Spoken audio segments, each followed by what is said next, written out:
Welcome to the Next Mountain podcast, where we meet exited founders and leaders to transition into purpose and impact. Today, we're speaking with Jordi Ricard, an entrepreneur and co-leader of CURATED, a multi-million-dollar vintage supercar dealership. Originally from Barcelona and now based in Miami, Jordi has built his career on the belief that business can be a vehicle for healing and connection. Following a profound personal awakening and years of training in breathwork, hypnosis, Reiki, meditation, and coaching, he developed a methodology that integrates unconditional love into business, with results that helped CURATED grow from 20 million to 145 million in revenue. In this conversation, Jordi shares his transformative journey from a career focused on financial success to one centered on authenticity, giving, and personal growth. He discusses the struggles he faced in his early career, the pivotal moments that shifted his perspective on money and success, and the importance of mentorship and community. He also shares insights from his experience building a heart-centered business culture and the lessons learned along the way, culminating in his decision to write a book to inspire others. So if you enjoy these conversations, don't forget to follow or subscribe to Next Mountain wherever you're listening, and join us on the path from success to stewardship. So without further ado, let's get started. So hi, Jordi. Thank you so much for being here at Next Mountain with us. How are you today? I'm doing amazing, and I'm super happy to be with the both of you. Thank you for having me. Thank you for being here. Yeah. So could we start simply with, you're sharing your full name, and if you can share, and I'm going to say what you call home, because I know you've changed, you've moved in your life. And so what do you call home today, and how does that inform your life? So my name is Jordi Ricard, and what I call home today is actually a boat. So the world, I think, that is my home, because I'm just traveling around the world on a boat, on a sailboat. Sounds like But I'm actually, I was born in Barcelona. I'm Spanish. I was born from Barcelona. And then I moved to Miami, and I've been living there for 12 years, but I just left Miami to start this amazing adventure. You keep following the sun, though. I do. I do. That's good. And before we start diving in, we're always curious to ask, why is this conversation important for you? I think that any conversation that can inspire somebody, even if it's one person, I think that is worth having. So when I don't remember where we met, but when I saw your project, like it just caught my attention. And, like I always follow my intuition. We were talking about heart a little bit before. So I don't know, I just felt it. And I'm like, I need to send a message to this person. And I don't know what's going to come out from here, but if we inspire one person, it was worth it. Good. So we'll make sure we continue to honor our hearts here in this conversation. So let's do it. Yeah, be authentic. Okay, good. And so as we discussed a bit earlier, Jordi, you're not, well, you are a mountaineer in the sense that, you've had a first mountain and you've had a second one, but also your second mountain has been, there's so much depth. And so we'll explore that. And I have here your book that there's a bunch of notes, as you can see. There's many things we can discuss, a lot of parallels with the things we believe in at Next Mountain. But first, let's explore a little bit what was your first mountain. So you lived a very strong shift from, Barcelona and a type of job and a type of boss to a different life. What would you say you shift from to? So look, I was born in Barcelona, as I told you. Okay, I studied business and I studied law as well. And I always had that vision that I wanted to be a millionaire. I wanted to have a lot of money, and for me, like making it in life, it was having money. I remember going to restaurants and having to look at the menu on the right side to be able to, I could afford that. And I'm like, no, I don't want to have this. Like, I just want to be able to buy whatever I want and never think about money. So I could see that I was obsessed about making money, and that was my only goal in life. I was not thinking about anything else. As you mentioned, like when my first real job, I had the opportunity. I'm super thankful to that person today, like super thankful. I wouldn't be who I am today if it wasn't for that boss that I had, but he was tough on me. I was 25, 26 years old. I was the operation manager in a big company. We were making jewelry in India. We had 600 people in India, and I was managing the operations from Europe. And that guy made me cry so many times. I was overseeing a lot of people in Miami, mostly women, and he was making them cry almost every day. So it was that bad. On the other side, he taught me so much about operations, organization, managing people. So I'm thankful, but I always said that the day that I have my own company, if that I'm a like general manager of a company, CEO, I'm gonna do it differently. I didn't know what doing it differently meant, but I just knew that I didn't want to do it that way. When I had the opportunity, I moved to the United States to support a friend of mine with his business. I ended up selling that business. It was a car rental agency, and the person that bought that business, that is my current business partner, we ended up starting a new project together. No, so there was a lot of struggle. Okay, it was like from the 12 years that I've been in Miami, I would say that 7 years were like tough. In the last 4, it's been like, or 3 or 4, it's been like amazing. But the first years were like difficult. It was difficult. Uh, like at the end of the day, all of that built me, and all that struggle, all the like not having money to live. Like I'll just share something, no, with this first business that we started in Miami. At some point, we didn't even have a dollar. I was paying my immigration attorneys. I had to pay rent. I had all these expenses, and I couldn't take a salary. I didn't take a salary for 4 or 5 months. And at some point, I had $150 in my bank account. My business partner had a little bit more than me because he had a Rolex. So he ended up funding that Rolex to be able to pay the rent. But, I got to that situation that I went to my business partner and I told him, John, I'm sorry. I have to leave. I need to call my dad to buy me a flight ticket to go back to Spain because I cannot afford my rent. Not even the attorney, the immigration attorney, whatever. My rent. I was not going to have a place to live. And we're going to talk later, I guess. But, like life happens and there's miracles happening. And I was saved and I was able to stay in Miami and I kept going. But, there were a lot of mountains, not only one. I feel that it's been a mountain since the day that I was born, because you're just learning and learning and learning. And business wise, and then I ended up making it meaning what I thought that it meant making it, that it was like having the money that and then when I had the money, I realized that was not as important as I thought. Right. So how did that come about? Was there a moment where you thought that having money was the goal? How did that look for you too? What was that realization? Look, I'm going to share I'm going to share 2 moments, okay, that made a massive shift in my life. So the first one, when I was telling you that I had $150 in my bank account, okay, that day, what we do is we buy and sell vintage cars. Okay, my business partner and I don't know anything about cars. I don't even like cars, but my business partner, like that's what he loves and that's what he knows. I manage more the company. So that day, my business partner, John, came to me saying that he found an $100,000 car that he felt that he could sell for $1.1 or $1.2 million. And I thought that he was crazy. I told him where we're going to find the money from. And he's like, no, you're going to raise it. And I told him, like, John, I cannot raise $100,000 for a car that I don't know what it looks like. And then I told him, like, and apart from that, I need to call my dad because I'm not going to be able to afford my rent next month. That day, it's 6 p.m. I'm at the office by myself. There's nobody. Okay. And there's a person that calls me. My phone rings. And there's this person, Alan Lazowski, that calls me. And he asked me, like, Jordi, I'm in Miami. Would you guys want to have dinner with me? I'm like, yeah, of course. I called John and we go have dinner with this guy. This is a person that we met, okay, 7 or 8 months before at Art Basel, Miami, okay, at the airfair by accident. So this guy starts calling us every 2-3 days after the day that we met him. This guy just happens to be the owner of the largest parking company in the United States, okay, like 15,000 employees, $2 billion in revenue.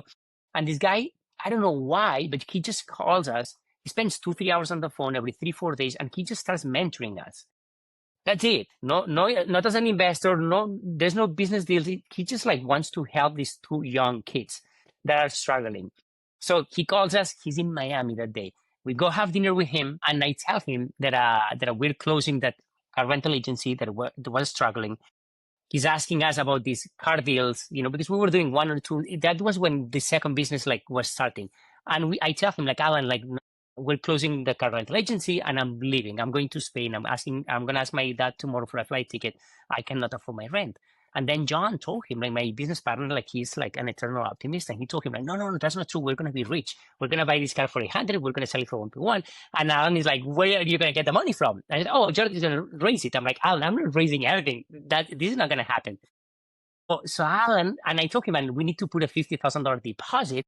We had a week to put the deposit, and we have like 3 days left, so it's not happening. And he grabbed his backpack. He took a check. He starts writing something, and he gives me a check. And I see that check. It was $50,000. He tells me, like, tomorrow you're gonna go to the bank. You're gonna put this deposit, and then you're gonna raise the $800,000, and John is gonna sell it for 1.1. So imagine, I started crying. I had $150 in my bank account in the middle of the restaurant. John started crying, and I'm like, Alan, I'm sorry, I cannot take it. And I give it back to him, and he looks at me, but like, I will never forget. Okay, in my eyes, gives me the check back. It's like, tomorrow you're gonna go to the bank, you're gonna place this deposit, you're gonna raise the money, and John is gonna sell it for 1.1. I'm like, Alan, I'm not gonna be able to pay you back. You're gonna lose your money. This is a non-refundable deposit. And he said, like, did you read the check? I'm like, yes, 50,000. And he's like, no, read it better. And in the check, in the memo, he wrote paid forward. So he said, I don't want you to pay me back. I want you to pay it forward. When you have the opportunity to help someone, you just do it. So that's what Alan taught us. And that was the first big lesson. No? He asked me, like, when you have the opportunity to help an employee, a partner, a vendor, someone in the street, you just do it. You have to bring the humanity to the moment. So Alan did that for us. I raised the money. And then the other thing that he did, that he always tells me, and it's in the book, is like, you need people to believe in you more than you believe in yourself. And that day, Alan believed in me more than I believed in myself, because I would have bet anything that I was not going to raise that money. And he just like believed in me. So I had to do it. And I didn't do it for me. I did it for him at the end of the day. So that was a massive lesson that day. Mm-hmm. I raised the money. John sold it for $1,240,000, more money than what he said. So after that, okay, that was in September. So September, October, in December, a year after meeting Alan, because we met Alan for Art Basel 2014. So into the Art Basel 2015, we were launching our company, CURATED Investments. But now it was different. Now we were going to do, the goal was not to make money. It was to pay it forward, to help people unconditionally. So that was a big thing. So then we started a new business. We closed the car rental agency. We started this business, and the business starts like picking up, but it's difficult. We don't have money. We raise money from investors. We're splitting 50-50 the profits from our 50%, because banks don't want to talk to us. From our 50%, we have to pay the showroom, insurance, and employees. So at the end of the day, we're making like a super small salary. So John and I, like, we always said, like, oh, either we just can pay payroll and have a decent salary, we're fine. So we're building this business. And 3 years into the business, there's the first bank that gave us a first credit facility, so the company starts making money. And out of nowhere, there's this gentleman that walks in the showroom, and it's somebody from California that just moved to Miami and bought a mansion. And his dad used to be a mechanic, so that's why he shows up. He starts talking to John. I'm in Bali. My brother lives in Bali, and I was at his wedding. So John calls me like, hey, this is the gentleman that just came, and he said that wants to talk to you when he comes back.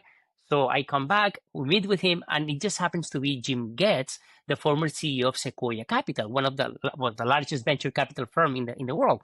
And Jim Getz, he's super famous. He was the #1 tech investor in the world because he put together the WhatsApp deal. No, so for 7 years in a row, he was the #1 tech investor in the Midas Forbes list. So this gentleman, we're talking, John and me, these young guys in their 30s, talking to Jim Getz, like.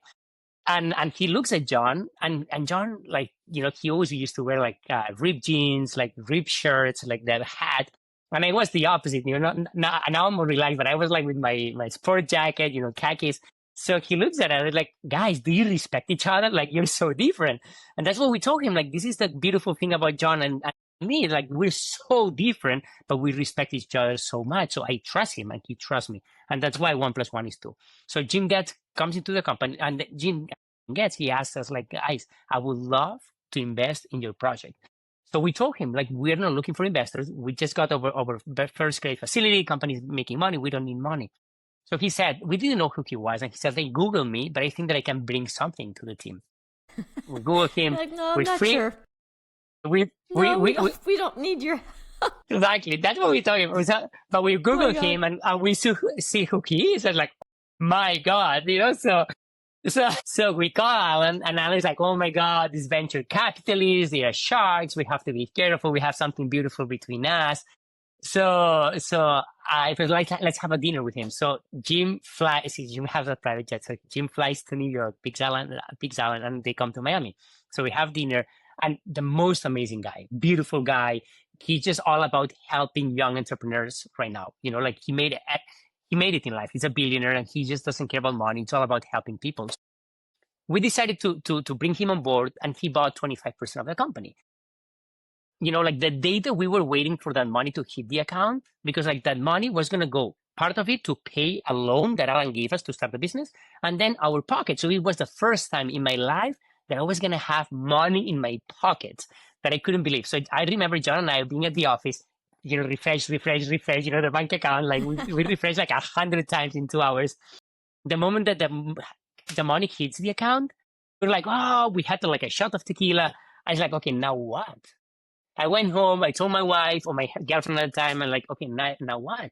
And I didn't feel I was happy, but nothing changed. The next day, okay, John and we called Alan and I said, Alan, we want to share part of this money with the employees.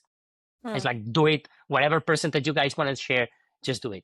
So next morning, we called them one by one, and we decided to share the money with the employees, but based on the years that they had been working with us, not based on the status in the company. So that one of the oldest employees was the guy that he was with us from the previous company.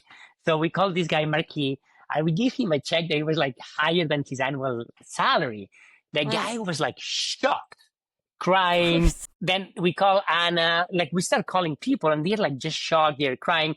And John and I would start crying as well. So when everybody left the room, I'm even getting emotional remembering that moment. But when everybody left the room, John and I would look at each other, we were crying. It's like, wow. So that was the moment when I realized that the money didn't mean anything. It was not important, but what was important was to share it with other people, and change other people's lives. So that was one of the moments. Wow. Incredible story. There's so many different parts to it. There's so many things I want to ask you about, but I'm curious, you have this infectious energy, very positive. Is like love and giving something that was instilled as a value for you when you were in your early life, or something you discovered because it seems like you attracted to you in this magnetic way, like these people wanted to help you and teach you things. So do you have an idea about where does that come from, or how was that formed in you, or anything else? I obviously, like my dad and my mom, they are always helping anybody they can. Like I've seen it in my family. My grandparents were the same. I remember my grandparent, he used to help everybody. So I've seen it since I'm a young kid. But for me, as I was growing up, there was always like this making it, and having money, and that I think that thing was bigger than the other part. No, so I think that so when I met Alan, he started teaching this book. At the end of the day, I think it's 10 or 11 lessons. Alan didn't know, but I was taking notes on all these conversations because, like, for me, it was common sense in my daily life. If one of my friends, I'm going to do anything for you. I'm going to be there for you. But in the business life, it's different. And that was like, yes, so the question you asked me is yes, in my personal life, not in my business life. I was not using my heart in my personal life, but I was in my personal life, but not in my business life. As soon as I met Alan, he starts talking about these things, and I'm like, this doesn't make sense in the business world. It makes sense in my personal life, but it doesn't make sense. I didn't even know how to apply that. So I started taking these notes, and I started testing it, and trying to do it. And it's difficult. It was difficult, and because in the business world, one example, you meet with somebody. I used to meet with somebody, and you have to pretend that you are someone, and you pretend a little bit, to sell yourself, so they respect you more. That's what I had in my mind, and everybody builds this shield and this image of them. What Alan taught me is like, Jordi, you just have to be authentic. You just have to be transparent. You have to show who you are, and if they want you for who you are, that's what you want. If they don't, you don't want them as business partners. You don't want them as friends. You don't want them in your life. So, but that's what shifted everything. Yeah, I asked from the beginning, what did you shift from to? And it sounds like it was, money as a marker for success and whatever that meant for you. But then when you speak of this with passion, it sounds like you're you're doing things for others. It's almost like it's this unconditional love. It's like you're infusing heart into everything you're doing, and you're finding ways into your work. It's not for you first, but for others first. How does that sound? It sounds amazing, and I'll give you a little story. So once I had an issue, okay, and Alan helped me like so much, so that I call him every day for 7 days to say thank you. The seventh day, he tells me, Jordi, please stop calling me to thank me. Okay, I'm done. I'm like, okay, I know, but I'm so thankful. I like I need you to realize that I'm the one that needs to thank you. That's what he said. And at the time I'm like, what is he talking about? Like, I'm the one that needs to thank you because you gave me the opportunity to help you, and you don't realize how good it feels. And he said that, and I didn't get it. But as soon, because that was years ago, as soon as I started helping people unconditionally, oh my God, like it just feels so good that I understood Alan's words. And it's that, at the end of the day, if I'm helping you, I'm making you a favor maybe, but at the end of the day, I'm helping myself. You speak in your book of like this aha moment where your wife, I think, told you, you're doing something for someone, but you're expecting something in exchange. So it's like you evolve from being transactional into actually just like doing for pleasure and not expecting anything in return. It's almost like that freed you up, right? Yes, Gave you 100%. wings. No, 100%. And because I've been always somebody that helps people, no? And a lot of people come to me for advice, but forever, no? Especially business and friends of mine, they want to start businesses. And I remember, I helped so much someone, and then one day I asked him for a favor, and he ghosted me completely twice. And I got super upset. And it was my wife that made me like, but why were you doing this? You were helping him because you wanted, something in return? Or that comment from Andrea, my wife Andrea, plus everything that I learned from Alan, like made me like, yes, I realized that I was helping people, not unconditionally, but when you change that is difficult. But when you change that and you're just doing and helping because it feels good, not because you want something and you want to call that person in the future to ask something in exchange, it's just like, that's a biggest shift in my life, probably. Yeah. Nice. I'm curious to hear more. You were telling that story of how you gave checks to everybody in the company. So I'm imagining that had a big impact on how people feel at work. And like, so how did that change the culture of your company? And how do you think it helped with the success you had after that in a way? So I'll give you a little example of something that just came to my mind. So the first person that we gave the check, that guy that I told you, Marquis, that he used to wash the cars for us. So he had a dream and we had no idea. And his dream, he wanted to be a truck driver, but he didn't have the money to get the license to be a truck driver. So he got that money and we lost him. He went and got his license. And today, from being that tiny, thin guy, now he's a truck driver, typical truck driver, and he's driving a truck around the United States, providing a lot of money to his family. But that check, made somebody's dream, which this was beautiful. And then in our company, same thing, like I would say like 4 or 5 years ago, we made money real money for the first time. And John and I, we decided it was Christmas, it was December for the holidays, and we decided let's do a massive bonus. So we got, I don't remember how much it was, probably like $100,000. And we were not that many employees. And we did just a big bonus. They were used to I don't know, $1,000, something like that. And we did something big, and everybody was freaking out. It was just beautiful. But it was the same thing, just sharing.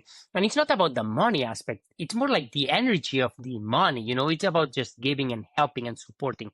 But that's something that we do it not only. We do a lot of things for the employees. We do. For example, we have a whole program. We call it Awaken Teams, and we meditate together every Monday. All the employees. We do a quarterly retreats where we do breathwork meditation. We even do hypnosis. We do a lot of exercises. We teach them finance so they can manage their money because their salaries keep growing. But a lot of them, they keep spending more and more and more. And when I saw that, I got afraid. I'm like, guys, you're making so much money and you don't have money. That doesn't make sense. 2 years ago, you were making 50% of what you make now. So we started teaching them as well on how to manage their finances, setting goals. So we're doing a lot of things for them. And that culture is just beautiful. It's amazing. And I'm wondering what did you have to unlearn during that process? Because we Well, we in the conversation we have with Next Mountainers, we uncover a lot of pain in the transition. Like there's a lot of stuff you need to let go of. There's a lot of mourning from like your past and what you thought was good, you know, and like it's sometimes quite painful and hard. What was it like for you? So for me, what I told you, know, when we were struggling so much business wise, imagine I was expecting a kid, you know, it was my life was a little disaster. So I was pushing. First time that I had the opportunity to manage a company, I was doing it the same way that my old boss used to do. And I always said, I'm going to do it differently, but I didn't know better. And I didn't know another way to do it. So I was pushing my employees. Nobody was happy. I was pushing clients, vendors, everybody. The business was struggling. We didn't have money. It was just like a little disaster. Alan comes into our lives. He starts talking to us about this other way to do business. And yes, I love it. I believe it, but I don't even know how to apply it in my life. So it's a process. But in that period of time, somebody invites me to a breathwork retreat. And I didn't even know what breathwork was.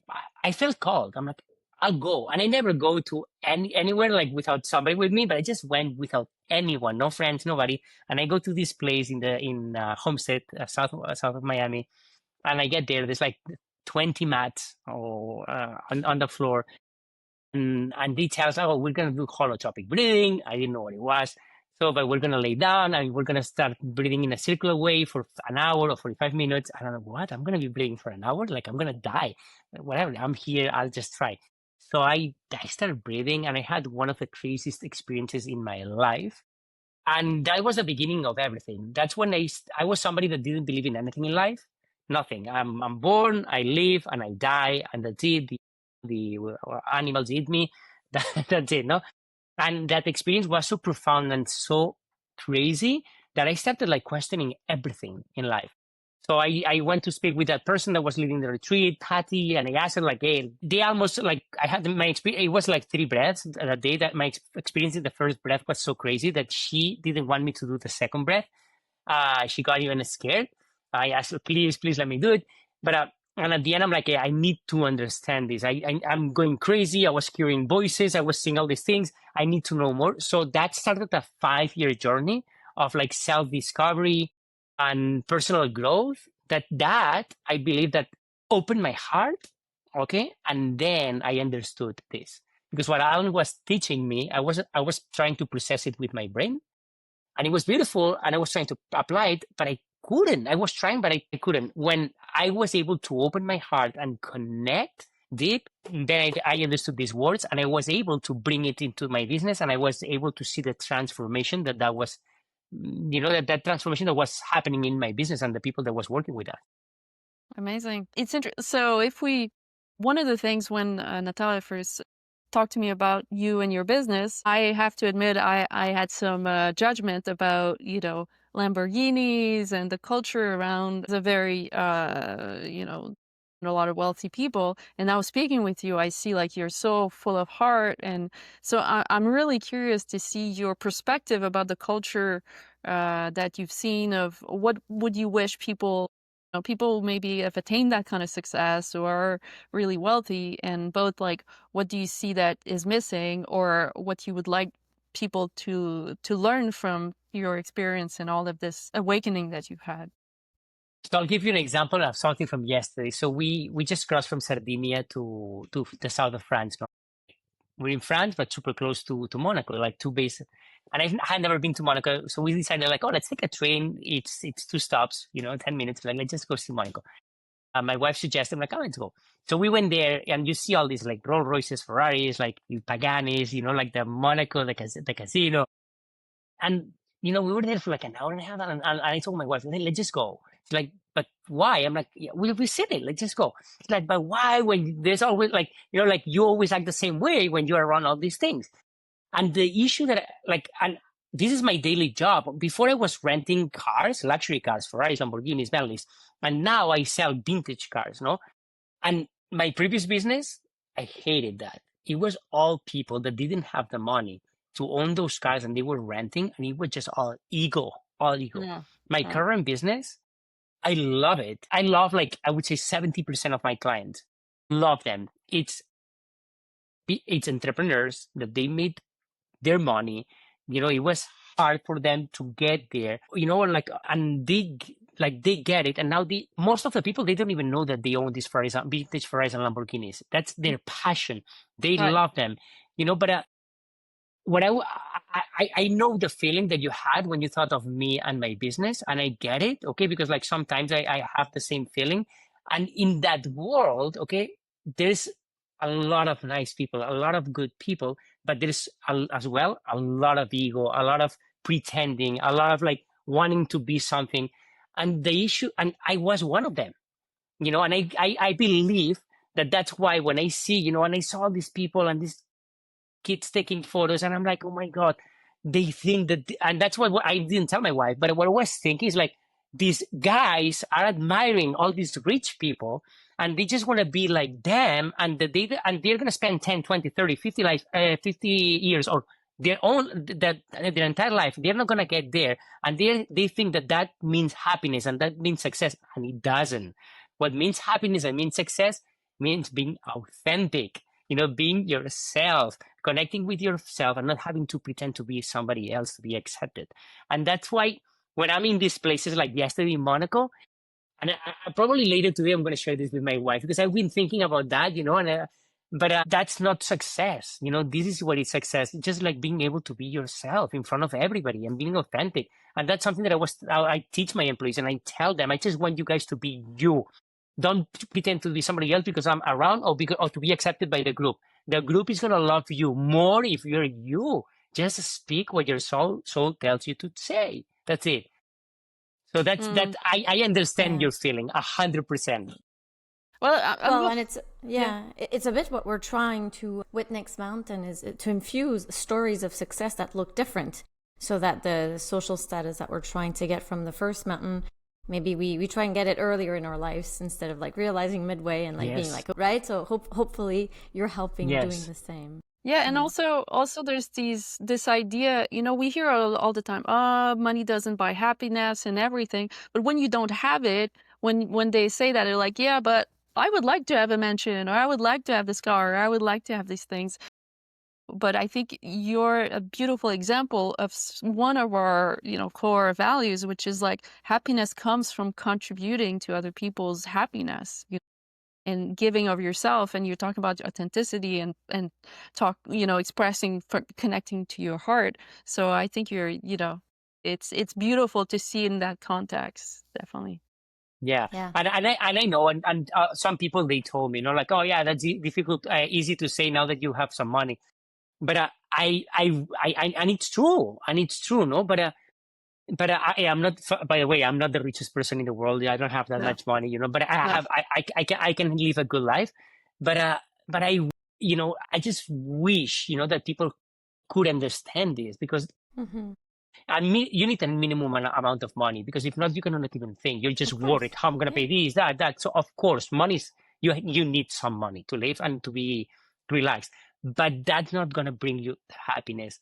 And that's something that I struggle sometimes in giving this message, because the first thing that people say is like, oh yeah, because you've been successful. Yeah, but when I started the journey, I was not successful. And that's what made me successful. And you shared your first check. So, from quite early on, you started sharing. No, but that's what made me successful, connecting with myself and making this shift made me look sometimes I struggle because I want to, sometimes I'm like, I don't like to talk about money and numbers, but sometimes it's like, that's the only way that people understand things, unfortunately. Okay. But our business was stuck, okay, doing like $20 million in revenue. That it may look a lot, but in profits, it was nothing. Okay. We were not making money. And as soon as I went there, I started developing myself, and I started studying breathwork. I don't do it, as a business, but I trained to become a breathwork instructor, a holotropic breathwork. I even took a 1-year certification on coaching, where I learned hypnosis, meditation. I apart from like doing it myself, I went deep, and I went trained to know, okay, how to do it and how to go deeper. Because of that, I was able to bring it to myself, and then share it with my business. My business went from 2 years in $18 million. Okay, like stop there, and we could have moved to 60, 75. 113, last year 150. And I don't like to share these things because like I don't want to talk about money, but that's the only way that sometimes people react. It's like, wow. So yes, that happened because of one thing, because we started connecting with our hearts. That's it. If not, my business wouldn't be what it is today. Maybe it wouldn't even exist. And what you said, people have a hard time understanding the how. Like, you said, I love you said it's about bringing humanity to the moment. I really like that. But do you have examples of what it looks like infusing unconditional love into business and how you've done it? You've mentioned, right, a few things. But what do you tell people? And what do you tell the people that have a hard time understanding it and are maybe non-believers? So the bringing humanity to the moment, this is a sentence that Alan uses all the time. Okay, and I love it so much that I just use it as well. But that comes from Alan. And basically what it means is like when you have what we were saying, when you have the opportunity, somebody comes to you, let's say an employee, and they have an issue and they need something, you cannot say no. You cannot say no. Okay. What you need to say as well is like, when somebody made a mistake, okay, like I don't know, one of my employees maybe like just crash the car, okay, or scratch the car, and this is gonna cost $20,000. It's fine, okay. Like what I need is what I tell them is like one of them when they came crying, I'm like, listen, stop crying. It's fine. One of them even crashed my car, my car. I was trying to sell it because like it's an older car that I had, and now we were living on a boat, so I don't need that car. Let me sell it. One of my employees is like, hey, can I ask for a loan and can I test it for a day? And then so he takes it and he crashes it. Okay, he was shaking, okay? And I told him, like, it's fine. He's like, what do you mean that it's fine? I'm like, listen, like, it is fine. Like, there was a lesson there for you, okay? Yeah. Just like, let's look for the lesson and let's learn from the lesson, and that's it. So the same with the guy that scratched one of the cars. They're like, just make sure that you never do it again. The mechanics, when they make a mistake, it's fine. And the head of the mechanics gets upset with me because I was like, you cannot say that. Like, it's fine. It's going to cost us money once, but I hope that is once or twice, no? So you just like, that's the thing. One example. We have an employee. He doesn't have any family members, okay? My business partner has known him for 30 years. And at some point, we found out that he was sleeping he was not an employee, and he was sleeping in his car. Okay, he was looking for somebody, he got fired, he didn't have a place to stay, he was sleeping in his car. And then we hired him. We helped him find an apartment. Then he had some issues, okay, with, I don't know, like online gambling or whatever it was. We didn't know. He sells the car, and another employee finds him sleeping on the street. Wow. So we talked to him, and it's like, okay, he didn't even have an apartment at that time because he couldn't pay for the rent of the apartment. So we rented an apartment, now paying the company. We started giving him money on a weekly basis. We started helping him get better, no? Unfortunately, he's an older gentleman. So this guy starts doing amazing. He's happy. Unfortunately, he breaks his leg, goes to the hospital, has surgery. And out of that surgery, he gets pneumonia. And they call us that he's about to die. Like that. And they don't have anybody to call. He doesn't have any family members. And the only contact information they have is my business partner. So, we are the contact with the hospital every day. And at some point they call us, that was Christmas 2 years ago. They call us and they tell us that unfortunately they have to disconnect him. He's not going to make it. So we call Alan, okay, our business partner. We tell him the story. Like, we need to do anything we can for this guy. They're going to disconnect him. Alan calls the head of the healthcare in Connecticut. This guy calls the CEO of the hospital. I'm not going to say what hospital. Calls the CEO of the hospital in Miami. They keep him alive today. He's working at the company. So that's a little example of, bringing humanity to the moment. It's just fighting for whoever you have in front of you. You have we all, like that phone call that we did to Alan. Okay, we had we had the contacts. We could make one phone call. We didn't know if it was going to work, but we spent 10 minutes of our time to make a phone call that changed somebody's life. It was not about money. Amazing. And I'm curious, how do you make sure you don't lose yourself in the way? If that's something, because there's so many people that need help. I could just like go down the street and like just do that all of my time. So how do you, So that was a big lesson that I learned like 2 years ago. But every year there's I think I feel it in my life. Every year there's a lesson. So that was 2 years. 2 years ago. You can offer help, okay, but you cannot help everybody. Like what Jordi 2 years ago, okay, it was that person. I just needed to help everybody, and it was an obsession. My obsession was helping everybody I could. And then what I do is like I help you, Natalia, and then I'm gonna help Marie, and I start helping you guys, and you don't care, and you don't change, and you're getting the same shit, a whole 3 months later, and then I try to help you, and now your problem becomes my problem. So what I learned 2 years ago, okay, it was that like you can offer help, okay, and then people can decide to take it or not, but you cannot just like help people. Like you can. So you have to be there. Whoever needs help, okay, when somebody asks you for help, you have to do it. You cannot say no. And then if you see somebody that may need help, be there.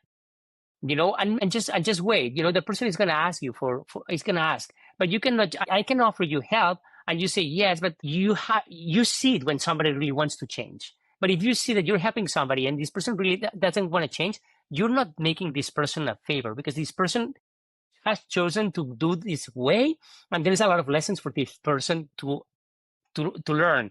What you're doing, you're stopping this learning process. So you cannot just like help. That's ego. And that was me 2 years ago. My ego was telling me to just be a good person and just help everybody. And that was me. I was doing it for me, not for them. Yeah. That's great. I'm seeing this as also a segue to your seems from the outside that you're moving into a different phase, writing a book, trying to share and teach and spread your philosophy. What was that made you want to start on that journey? So the book, I was never planning to write a book. Basically, I was taking notes on my phone from everything that Alan was teaching me for me to be able to process it. Go to bed and read it and like, how can I do this? And that's it. It was for me. Over time, I had so many notes that one day on my way to Bali, actually, I decided to put everything in a Word file, and in that 24-hour flight, like I didn't sleep. I was just like cleaning it up and developing it. So for Alan's birthday, like 2 years ago or 3 years ago, right? I put it together. It was like 20, 30-page document. We were in Germany on a business trip, and I gifted it to him for his birthday.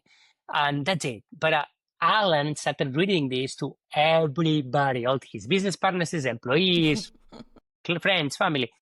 So the first chapter. And then his business partner, that is the head of people and culture in Last Parking, called me. And he said, Jordi, in Last Parking, we have 2,000 employees. We're doing this annual reunion with all the managers, which is 300 people. We couldn't find a theme for the company for 2024, I think it was, 23. We couldn't find a theme. And then your story came to my mind, and we decided to use Pay It Forward as a theme for Last Parking 2024. And around that theme, there's activations nationwide.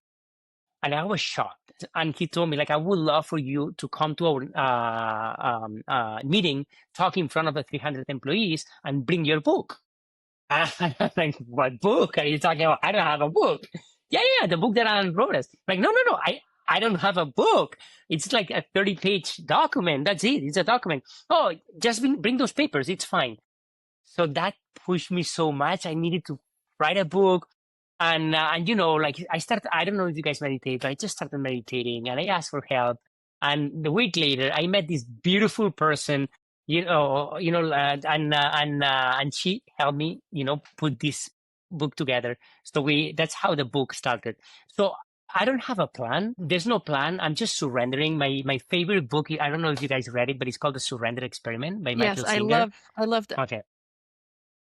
So, and that's what I do. I read this book, the Surrender Experiment, every year. It's the 4th year that I read it. Every January, I read it. Every January. And I just surrender. So I don't know where life is going to take me. I don't want to plan. I just go with the flow. This book, I didn't write it. I did, but I was not planning to write a book. I don't know. But I saw Natalia, and I'm like, oh, let me send a message.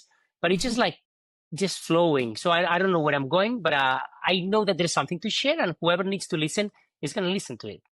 Yeah, you have a great story, many stories within your story that are very inspiring, Jordi. So yeah, I know you will continue to tell it and inspire people. What's one thing you hope listeners will remember from this conversation? What I hope that they remember is that everything starts from inside, from you, from your heart. What we were talking before, no? So I wish if I could go back, Jordi today, okay? Jordi today could go back 10 years ago, sit with me. I would teach myself how to connect with my heart.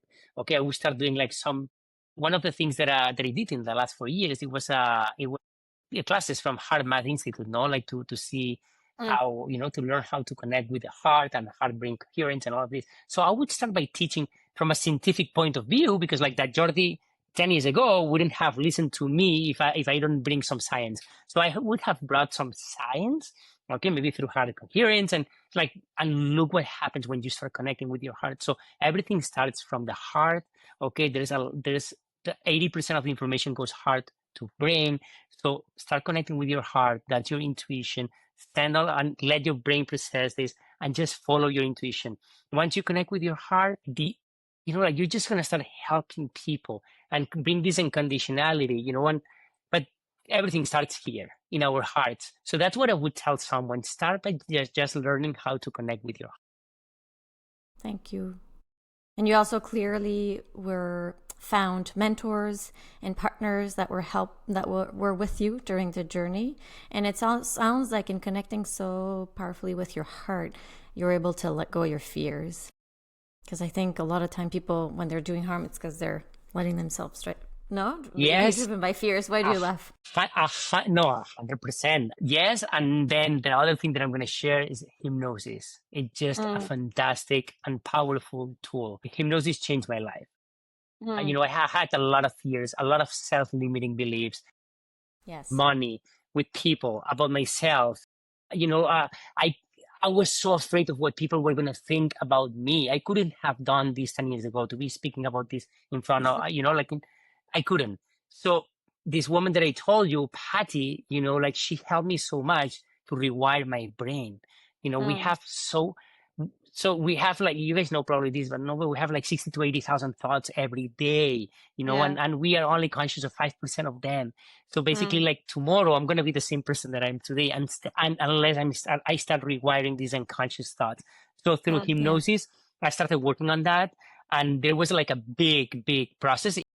It didn't take me 1 year. Obviously, it's been a process of 4 or 5 years, but it changed the way that I see the world and the way that I see myself. Thank you for sharing. And yes, it's true. I tried one of your meditations from your book that I think you recorded yourself, right? And I did. I really enjoyed the music. It really helps ground yourself, and that's anyway, the thing. It was a great experience. So that's one place listeners can start if they've never done hypnosis, is with Jordi's recordings. Yeah. When I wrote the book and I had it, I'm like, okay, like now somebody's going to read this and it's going to be just one more book. So how do I help them connect with the heart? And that was the goal with the hypnosis. So I decided to write and then record the hypnosis from each chapter of the book to help them not only like read the chapter, but connect the brain and the heart with the message from the chapter. And that was the idea, and at the end of the book, you've done 11 hypnosis. So probably you have rewired your brain a little bit. Yeah. Well, it's you have such an infectious energy, so positive. It's been a real privilege to talk to you today, and really hope that we could be part of spreading your message more. And we're just starting our own journey with this, but it's been a real privilege to connect with you today, and I really appreciate you and what you offer. And maybe one last question before we go is, who else should we be talking about this so we continue to inspire people? Jordi, anyone that comes to mind? Alan. I was sure you were going to say, you mentioned him, of course. No, I would say Alan or my business partner, John. Yes, John is the biggest heart in like Alan and John, they are an inspiration for me, both of them. So yes, if you guys, like John is, I would say even more than Alan, I would say John. Yeah. Okay, great.